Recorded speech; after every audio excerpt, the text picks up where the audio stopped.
वक्रतुंड महाकाय सूर्यकोटि समप्रभा निर्विघ्नं कुरु मे देवा सर्वकार्येषु सर्वदा। गुरुर्ब्रह्मा गुरुर्विष्णु गुरुर्देवो महेश्वरः गुरुः साक्षात् परब्रह्म तस्मै श्री गुरवे नमः। ഓം ശ്രീ ഗുരുഭ്യോ നമ. SMECT KP അസ്ട്രോ സെൻറ്റർ നിങ്ങളേവരെയും സ്വാഗതം ചെയ്യുന്നു. നിങ്ങൾക്കും നിങ്ങളുടെ കുടുംബാംഗങ്ങൾക്കും സർവ്വ ഐശ്വര്യങ്ങളും ഉണ്ടാവട്ടെ എന്ന് പ്രാർത്ഥിക്കുന്നു. ഇന്നത്തെ നമ്മുടെ വിഷയം 2026 പുതുവർഷ ഫലമാണ്.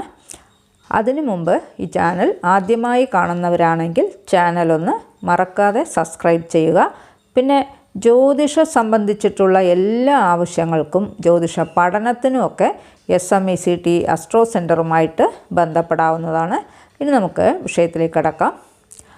1201 ആണ്ട് ധനുമാസം 17-ാം തീയതി വ്യാഴാഴ്ച രോഹിണി നക്ഷത്രത്തിലാണ് 2026 വർഷപ്പിറവി വന്നിരിക്കുന്നത്.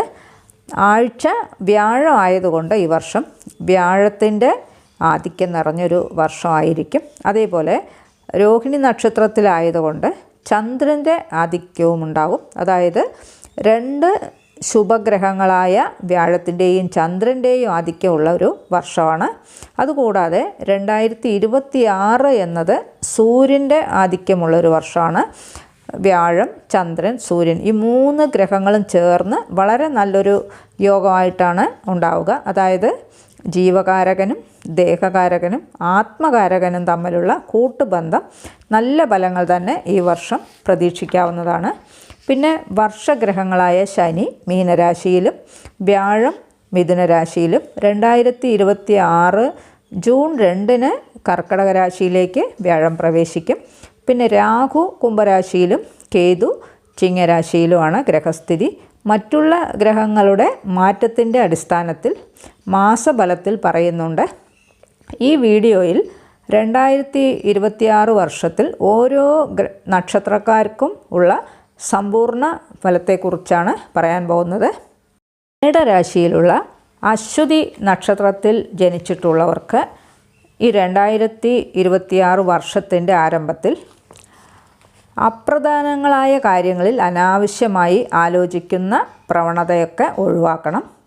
സുഖദുഃഖങ്ങൾ ഒരുപോലെ വന്നു ചേരുന്നൊരു വർഷമായിരിക്കും. പ്രലോഭനങ്ങളിലൊന്നും അകപ്പെടരുത്. ദമ്പതികൾ തമ്മിൽ അകന്ന് കഴിയാനുള്ള സാഹചര്യങ്ങളും ഉണ്ടാകും. ഉദ്യോഗമാറ്റം കൊണ്ടും ഉണ്ടാകാം. നിയമവിരുദ്ധമായ പ്രവർത്തന മണ്ഡലങ്ങളിൽ നിന്നൊക്കെ ഒഴിഞ്ഞു മാറണം. പലപ്പോഴും മേലധികാരികളുടെ ദുസ്സംശയങ്ങൾക്ക് വ്യക്തമായ വിശദീകരണം നൽകേണ്ടതായിട്ടൊക്കെ വരും. അന്യരെ അധിക്ഷേപിച്ചുകൊണ്ടുള്ള ആത്മപ്രശംസ അബദ്ധങ്ങൾക്കൊക്കെ വഴിയൊരുക്കും. അബദ്ധധാരണകൾ ഉന്നയിക്കുന്ന ഉദ്യോഗസ്ഥരെ പിരിച്ചുവിടും. ഓർമ്മശക്തി കുറവ് കൊണ്ട് സാമ്പത്തിക വിഭാഗത്തിൽ നിന്നൊക്കെ ഒഴിഞ്ഞു മാറുകയാണ് നല്ലത്. അപ്രതീക്ഷിതമായ ചെലവുകളിൽ പണം കടം വാങ്ങേണ്ടതായിട്ടൊക്കെ വരും.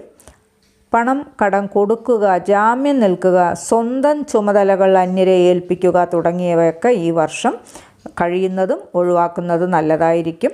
കുടുംബ തർക്കങ്ങളിലൊക്കെ നിഷ്പക്ഷ മനോഭാവം സ്വീകരിക്കുന്നതാണ് നല്ലത്. പകർച്ചവ്യാധി പിടിപെടാതിരിക്കാൻ പ്രത്യേകം ഒരു കരുതലൊക്കെ വേണം.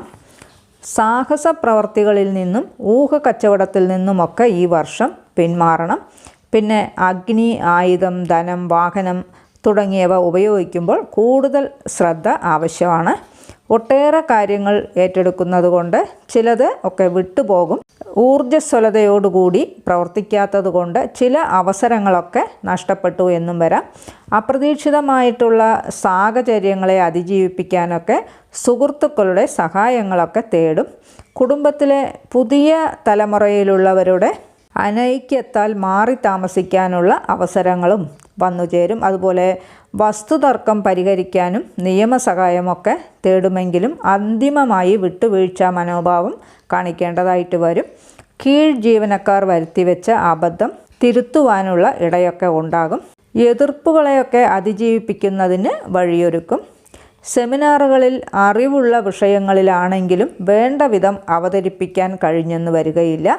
ഒരു പരിധിയിലധികം പണം മുടക്കിക്കൊണ്ടുള്ള പ്രവർത്തന മേഖലകളിൽ ഏർപ്പെടരുത്.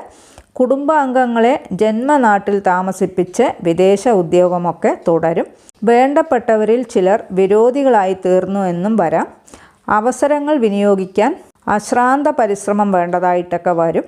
പുരോഗതിയില്ലാത്ത ഗൃഹം വിൽക്കാനൊക്കെ ശ്രമിക്കും. വ്യത്യസ്തമായ കാഴ്ചപ്പാടുകൊണ്ട് സംയുക്ത സംരംഭത്തിൽ നിന്നൊക്കെ പിന്മാറും.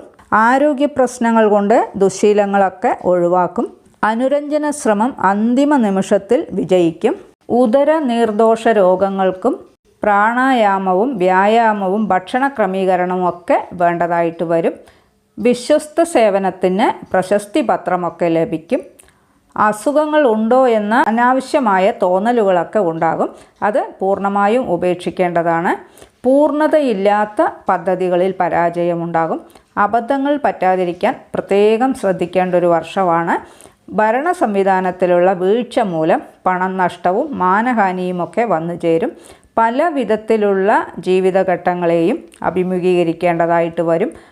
പലപ്പോഴും സഹപ്രവർത്തകരുടെയും കീഴ് ജീവനക്കാരുടെയും ജോലി കൂടി ചെയ്യേണ്ട ചില സാഹചര്യങ്ങളൊക്കെ വന്നു ചേരും. അഭയം പ്രാപിച്ചവർക്ക് ആശ്രയം നൽകും. ധർമ്മപ്രവർത്തികൾക്കും പുണ്യപ്രവർത്തികൾക്കുമായിട്ടൊക്കെ സഹകരിക്കും. സത്യാവസ്ഥ അറിഞ്ഞ് പ്രവർത്തിക്കുന്നത് കൊണ്ട് മിഥ്യാധാരണകളൊക്കെ ഒഴിവാകും. അർഹമായ പിതൃസ്വത്ത് രേഖാപരമായിട്ടൊക്കെ ലഭിക്കും. മുടങ്ങിക്കിടന്ന വിദേശ യാത്രയൊക്കെ സഫലമാകും.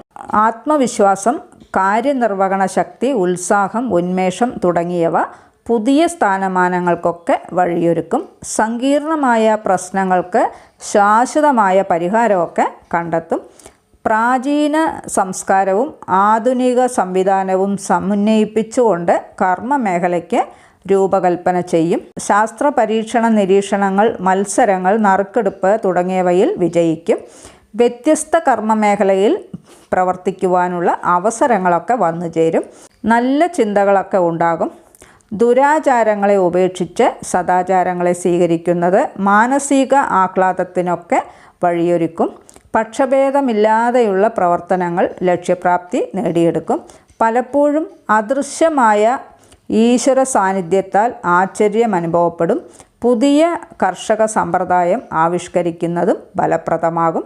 പൊതുവെ ഈ വർഷം ഗുണദോഷ സമ്മിശ്രമായിട്ടുള്ള ഫലങ്ങളാണ് അശ്വതി നക്ഷത്രക്കാർക്ക് ഉണ്ടാവുക. ഈ ചാനൽ ഇതുവരെ സബ്സ്ക്രൈബ് ചെയ്യാത്തവരാണെങ്കിൽ ചാനലൊന്ന് സബ്സ്ക്രൈബ് ചെയ്യുക. പിന്നെ വീഡിയോ ഇഷ്ടപ്പെട്ടുവെങ്കിൽ ലൈക്ക് ചെയ്യുക. നിങ്ങളുടെ വേണ്ടപ്പെട്ടവർക്കും സുഹൃത്തുക്കൾക്കുമൊക്കെ ഷെയർ ചെയ്ത് കൊടുക്കുക. നിങ്ങളുടെ അഭിപ്രായം കമൻറ്റ് ബോക്സിൽ അറിയിക്കുക. വേറൊരു വിശേഷവുമായി നമുക്ക് വീണ്ടും കാണാം. നന്ദി, നമസ്കാരം.